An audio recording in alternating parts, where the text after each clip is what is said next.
संपाक गीता।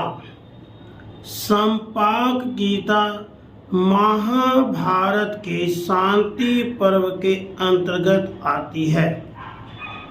इसमें पितामह भीष्म ने संपाक नामक एक त्यागी ब्राह्मण के अनुभूत उपदेशों को उन्हीं के शब्दों में युधिष्ठिर को बताकर त्याग के लिए प्रेरित किया है।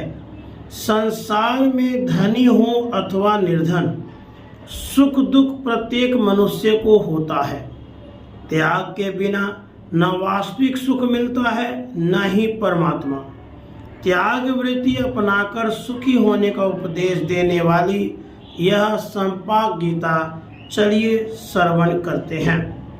युधिष्ठिर जी ने पूछा, पितामह, धनी और निर्धन दोनों स्वतंत्रता पूर्वक व्यवहार करते हैं, फिर उन्हें किस रूप में और कैसे सुख और दुख की प्राप्ति होती है?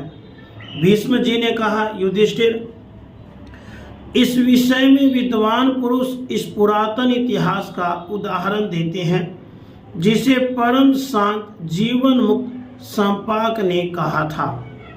पहले की बात है, फटे पुराने वस्त्रों एवं अपनी दुष्टा स्त्री के और भूख के कारण अत्यंत कष्ट पाने वाले एक त्यागी ब्राह्मण ने, जिसका नाम संपाक था, मुझसे इस प्रकार कहा, इस संसार में जो भी मनुष्य उत्पन्न होता है, वह धनी हो या निर्धन, उसे जन्म से ही नाना प्रकार के सुख दुख प्राप्त होने लगते हैं।